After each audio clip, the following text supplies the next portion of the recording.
ધમાકેદાર શરૂઆત છે આજના કાર્યક્રમમાં આપણે કોની સામે લડત આપવાની છે? યંગ માણસ 35 થી 45 કે 50 વર્ષની ઉંમરનું જેનું કમાવાના વર્ષો છે, એને જ્યારે સ્ટ્રોક થાય છે ત્યારે એ માણસ પથારી નથી પકડતો, એનું આખું પરિવાર પથારી પકડે છે. મહેસાણા જિલ્લાની વસ્તી કેટલી? આશરે 8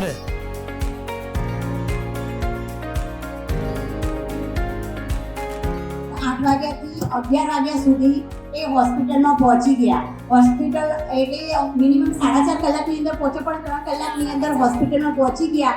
2 વાગતા એને કમ્પ્લીટ સારવાર થઈ ગઈ.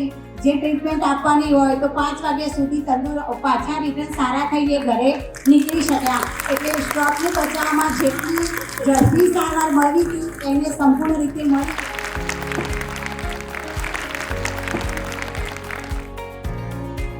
કર્મની થિયરી, ઘણા એવું કે ના કે આ તો તમે કંઈ ખાધું પીધું હતું ને ગઈકાલે એટલે થયું, ઘણા એવું કે નજર લાગી હતી એટલે થયું. આ બધી જ વસ્તુ ખોટી છે.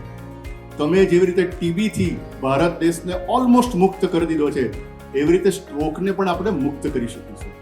નસમાં લોહીની કમી રહે, આ તો ઓક્સિજનની કમી રહે. એ ઇનડાયરેક્ટ કારણો છે. ડાયરેક્ટ કારણ છે લોહી ઓછું પહોંચે, નસ બ્લોક થઈ જાય. સ્કેન કે MRI વાળી હોસ્પિટલમાં કે જ્યાં 24 કલાક તાત્કાલિક સારવાર વિભાગ હોય અને ડોક્ટરની દેખરેખ હેઠળ તમારું આગળ નિદાન થાય. બધા સમજી ગયા? આજ અમે એ પોસિબલ કરી શક્યા છીએ કે 5 તાલુકાની બહેનો આજ અહીંયા આવીને ટ્રેનિંગ લઈ રહી છે, તો એ મારા માટે પણ બહુ ખૂબ ગર્વની વાત છે. તો સ્ટ્રોક માટે પહેલાં તમે નિદાન કર્યું, પછી તમારી જવાબદારી આવે કે સગાઓને જાણ કરવાની કે આ સ્ટ્રોક છે અને સમય બહુ જ જરૂરી છે, ટાઈમ પર પહોંચવું અને ક્યાં પહોંચવું.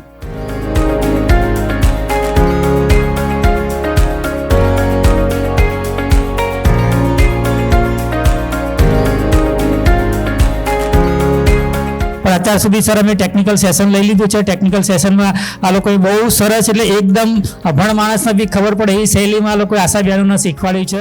આપણા પ્રશ્નોના તમામ જવાબ આપ્યા. સમગ્ર ઝાયડસની ટીમનો આભાર માનું.